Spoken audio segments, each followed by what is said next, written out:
நான் ஒரு நல்ல அரசியல்வாதி, நேர்மையான தாய், வாக்குமூலத்தில் வரும் முதல் பெண் பொறுப்பாளர் இந்திரா, நேரு மகள், புகழ்பெற்ற குடும்பம், நல்ல படிப்பறிவு எனக்கு அவ்வப்போது கை கொடுத்தது.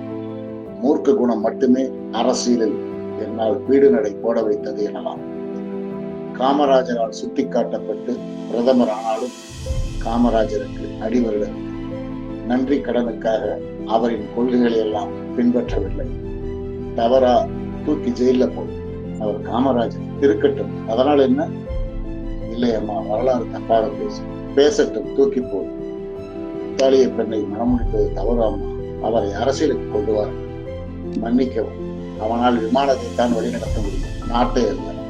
அம்மா, அவர் உங்கள் மகன், வரலாறு தப்பாக பேசி இருக்கட்டும், அதனால அம்மா, கட்சி நன்கொடை என்ற பெயரில் தொழில் அதிபர்களிடம் நாம் வாங்கும் பணத்தை பற்றி வெளியே தவறாக பேசுகிறார், பேசட்டும், அதனால் என்ன? பொற்கோவிலுக்குள் ராணுவம் செல்லக்கூடாது, வரலாறு தப்பாக பேசட்டும், அதனால் என்ன?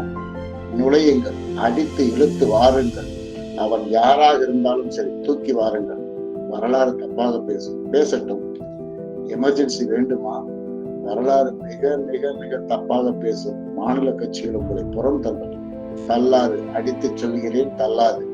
சொன்னது போலவே நேருவின் மகளே வருக, நிலையான ஆட்சி தருக, இப்படி அந்தந்த மாநிலங்களில் சட்டம் ஒழுங்கு தெரிகிறதா, உடனடியாக ஆட்சி கிடைக்கும், என் வாழ்க்கையில் இருக்கட்டும், அதனால இந்த வார்த்தைகள் தான் அங்கங்கே காப்பாற்றியது. இப்படி மூர்க்க குணமே என்னை நல்ல ஆட்சிக்கு வழிநடத்தியது. இல்லை என்றால் இந்த இந்தியாவில் ஒரு பெண்ணால் குப்பை கொட்ட முடியாது. என்னிடம் கண்ட அதே மூர்க்க குணம் ஜெயலலிதாவிடம் மகனே ஆனாலும் சரி, தலைவலியா தீர்த்து விடு என்ற சுபாவம் மட்டுமே அரசியல்வாதிக்கானது. நான் நல்ல அரசியல்வாதியா இல்லையா என்பதை இந்த வாக்குமூலம் சொல்லட்டும். ஜெய்ஹிந்த். நன்மை இருக்கிறான்.